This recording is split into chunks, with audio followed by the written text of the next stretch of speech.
Hi everyone, welcome to our lesson today on the Korean War. So our objectives and standards: to analyze how Korea became divided and to explain how the Chinese involvement in the war affected American strategy. Take a look at the standards too. And our essential question: what was the result of the Korean War? Okay, so some background. So Japan had annexed Korea in 1910 and controlled it until the end of the Second World War. Now, when Japan surrendered, Japanese troops in Korea surrendered based on where they were located. So if they were north of the 38th parallel, they surrendered to the Soviets, and if they were south of the 38th parallel, they surrendered to the Americans. So this is going to kind of set up the division for Korea. So in 1948, the Republic of Korea, which is typically called South Korea, established itself in the American zone. Now, the Democratic People's Republic of Korea, or known as North Korea, formed in the Soviet zone. So again, we have that northern part, which is North Korea, and that southern part, which is South Korea. And North Korea was considered part of the Soviets, and South Korea was considered part of the Americans. So this sets up the division of the country by capitalism and communism. So American forces began to leave South Korea shortly after the end of the Second World War. Now, the Soviets believed that the United States would be unwilling or not fight for South Korea. So as American troops began to withdraw and less remained of American troops in South Korea, the Soviets began to prepare and supply the North Koreans for an invasion of South Korea. So on June 25th, 1950, North Korean forces moved across the 30th parallel, which again was kind of like the division between the two separate areas, and they attacked the South Korean people. Now, the North Korean forces were able to move quickly through the country. South Korea asked the United Nations to step up and stop the invasion. The Soviets were busy boycotting the organization and were not there to vote in favor or against taking some type of action against North Koreans, since they were, they were the ones supplying the North Koreans with these weapons.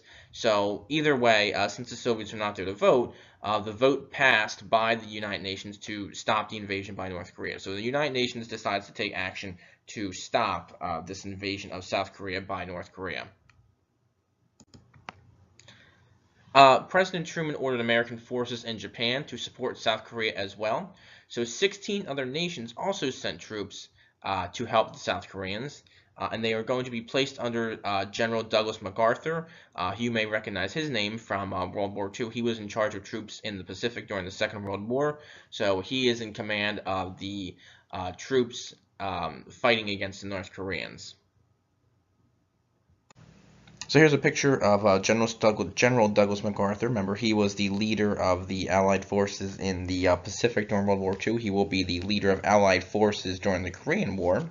There's a picture of him there.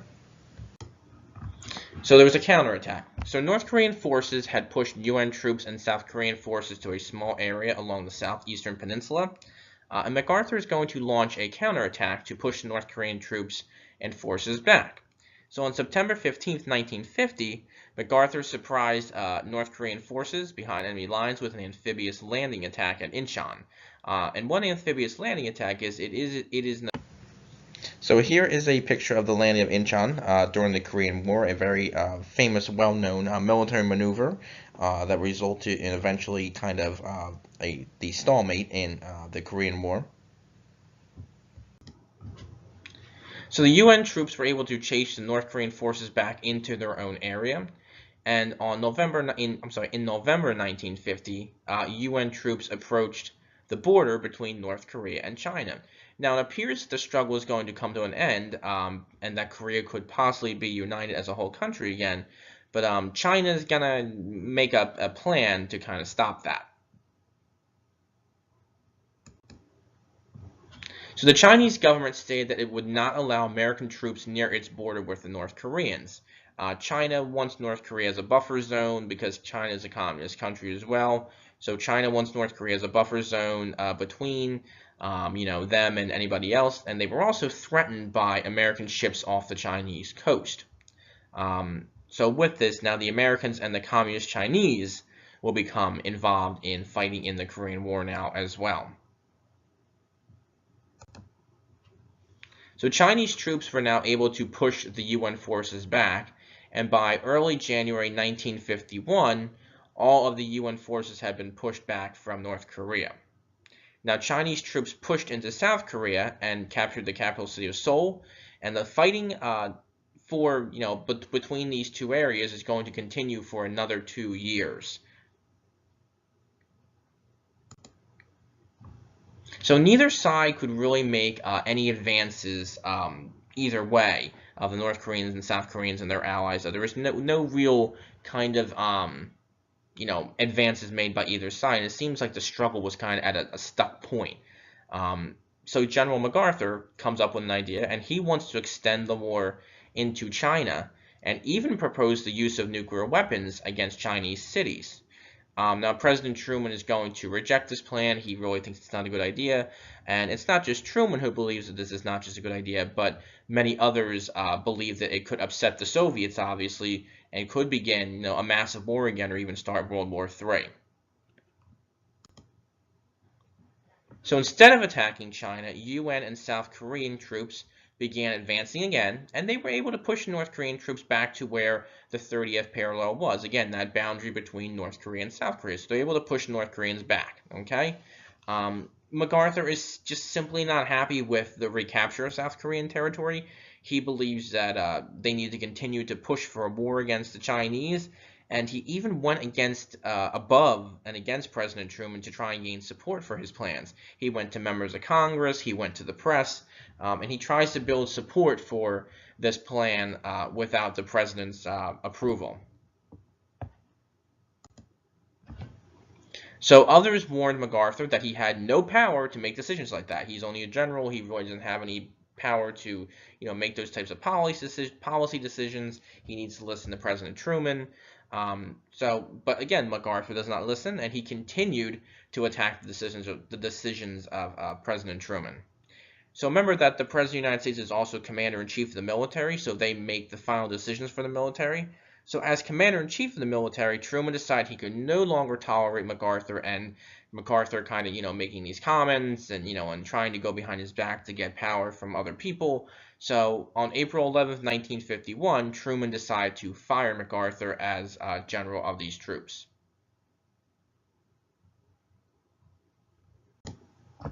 Now, many Americans were shocked at the decision by President Truman to, fire General MacArthur, because remember, General MacArthur had been a very popular general during World War II, and many supported MacArthur and his plans about wanting to fight the Chinese. He had even received a ticker tape parade in New York City for support, and at one point he was even, I think, believed more popular than President Truman for a little bit. With that said, Truman eventually decides to get his own evidence against MacArthur together, and also gets evidence from other supporters who agreed with the dismissal of MacArthur, and public opinion is going to gradually turn against MacArthur, and people are going to realize that it might have been a mistake to fight a war against the Chinese, and eventually MacArthur and his popularity will go away. So on June 23rd, 1951, the Soviet Union proposed a ceasefire. Again, there was no real movement on either side, so there's no real movement going on either side. Nobody's making advances. So the Soviet Union proposed a ceasefire. So people from both sides began truce talks in July 1951, and they agreed to the location of the ceasefire line at the previous established battle line, the 30th parallel. So again, that's where it is today, is where the two countries are divided. And it was also decided to establish a demilitarized zone, or what this is a band of military forces in a certain area for both sides, okay? So both sides are going to spend another year working on prisoner exchanges, but in July 1953, both sides signed the agreement to approve the stalemate. Okay, the North Koreans were pushed back to their borders without the use of an atomic weapon, and however, with that said, to this day, Korea remains two different nations. And if you know what's going, you see this in the news as well, that North Korea and South Korea still are at odds with each other, and there is still a lot of tension there between those two countries. So this is not resolved, but it is the issue is kind of at a standstill right now, and it has been since July 1953.